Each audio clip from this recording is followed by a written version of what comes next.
So I just want to talk about wrestling. I've been talking about AEW, and I'm gonna continue talking about AEW. Okay, I want to talk now about their tag team division. Now, the tag team champions are Private Party, right?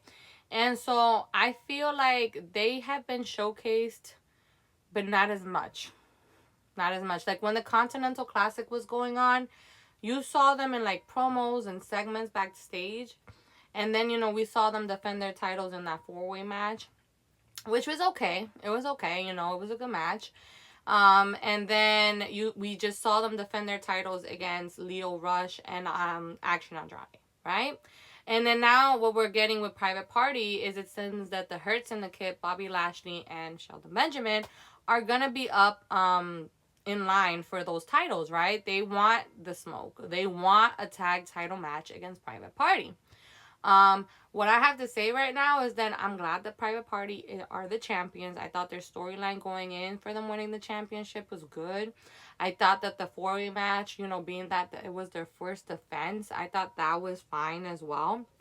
I was really more looking forward to Action Andrade and Lio Rush. I was more looking forward to that match because I've kind of been keeping an eye on those two ever since they kind of turned on Top Flight and Layla Gray. Let me know if I said her name wrong.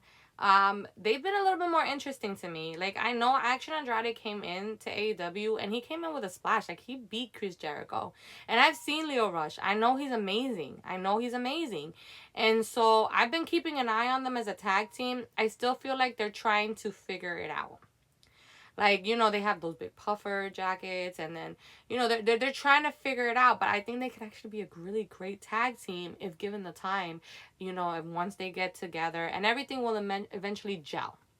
You know what I mean? I think everything is going to gel eventually with them. But I was really looking forward to that match. More than the Fatal 4-Way, I'm not gonna lie. And the match happened and I enjoyed it. I thought it was a really good match. I thought it was a really good match. I'm happy Private Party won. Now what ended up happening at the end of the match, because Lio Rush and, like I said, Action Andrade, they did turn on Top Flight. They did turn on them. It was a slow turn, but they did. And the way that they won that number one contender was that they accidentally hit Leisha, I forget her name. Miss Gray. They hit her, and Top Flight was concerned, but Andrade and Lio Rush were like, we'll take advantage, and they took advantage and won the match.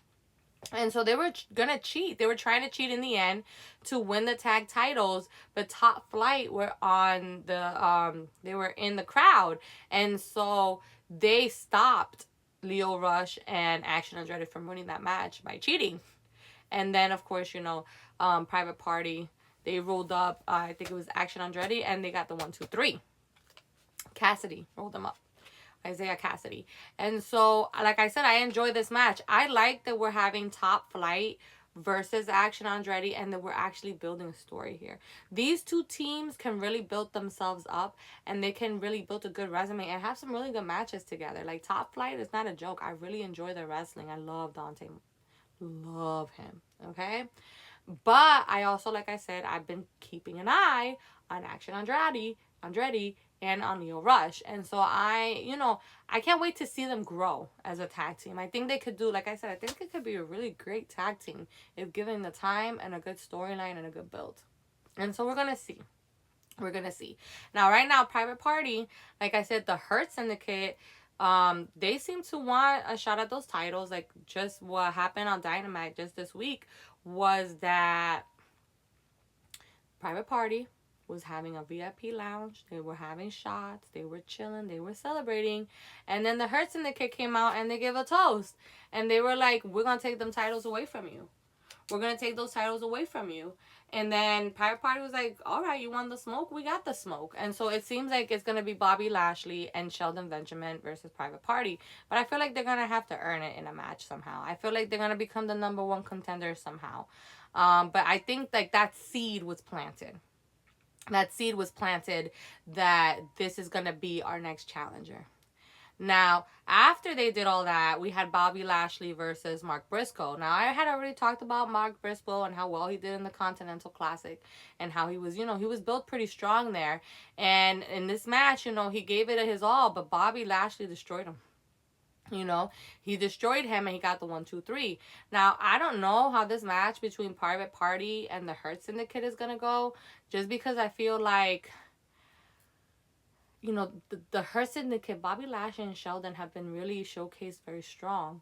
And Private Party has done very well. But how are you going to stop a Bobby Lashley? He's so dominant. You know what I mean? We don't want him to look weak. And so it's going to be interesting. It's going to be interesting how they're going to do this match. I'm looking forward to it. I don't feel like it would be right for Private Party to lose their titles right now. They just got it. It took them like 5 years to get here. I think they should have a good long run. I just don't see that happening if they go against the Hurt Syndicate. But I could be wrong, because the Hurt Syndicate have pissed off a lot of people, you know. We're going to just segue straight into that. First of all, when the Hurt Syndicate first came into AEW, MVP gave out how many cards to so many people? I haven't seen a single new member. It is still Sheldon Benjamin, Bobby Lashley, and MVP. I haven't seen anybody new join that group. They resigned their offer from Ricochet. I think they even resigned their offer from Max Caster. I feel like Max Caster was probably the person the most that was going to join them. I know Leo Rush got a card. Mercedes Moné got a card. Haven't seen any new members. That's all I'm saying. We did a lot of like, oh, you know, who's going to join, who's going to, even, you know, they gave it to Swerve. And when Swerve declined, they beat him up. And so I haven't really seen any new members. What was the point? Again, I could be wrong. Maybe they're just doing a really slow burn. You know, AEW has been doing these long storylines now. They're trying. And so maybe, you know, once we get that new member, it's going to hit even harder. It's going to have a bigger impact. But I just, you know, I've just been waiting. I've just been waiting for them to get somebody new, right? Now, like I said, you know, they did resign from Ricochet. Max Caster's whole storyline has been a little bit crazy, because ever since he got that card, he has literally, his head has blown up to amazing proportions. His ego is crazy, because now he thinks he's the best wrestler alive, and it has literally put a wedge between him and Anthony Bowens. You know, they were a great tag team, but it feels like it's gonna break up. And the reason is because of Max Caster's ego.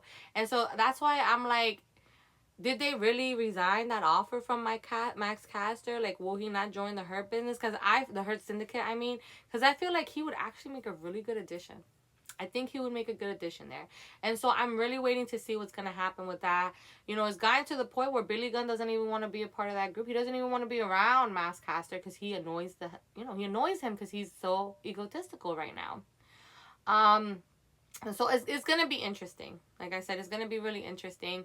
You know, we have in the Tag Team Division, we still have FDR. They're going to be going against the Death Riders.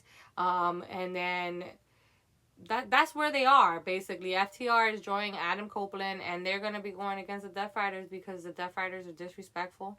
You know, they tried to hurt Orange Cassidy really badly, by the way. They're crazy. And the FTR said, not today. And then that's where that whole feud started. And then, you know, the Death Riders kidnapped FTR. It's a whole thing. And so Adam Copeland came back, because he's like, you're messing with my friends. FTR are my friends. And so that's what we're seeing right now. I feel like, you know, with that tag team group, that's what we're seeing. We're seeing with FTR that they are really going against the Death Riders. The Death Riders have a lot of enemies. I'm going to talk more about that when I talk about the AEW World title.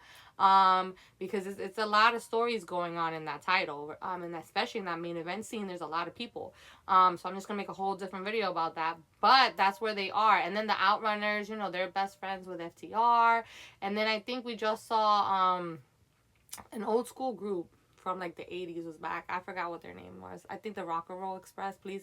If I'm wrong, I'm wrong. It's okay. And then the Death Riders attacked them because they knew FTR was very close with them, and the Outrunners kind of came for the save, and they beat them up too, and then FTR came. That's what just happened on Collision, you know. And so on Dynamite, they just came out to, you know, to fight them. They had a 3-way match against them, and Adam Copeland won, and the FTR won. They went against John Moxley, Wheeler Yuta, and Claudio, if I'm not correct. So let me just make sure. So like I said, you know, it's not... It's okay. I'm not saying it's not good or nothing, but it's just, you know, it's keeping them busy. right? It's keeping them busy, and we're going to have some really good matches with this feud that's happening with FTR, Adam Copeland, and the Death Riders. Anyway, bye.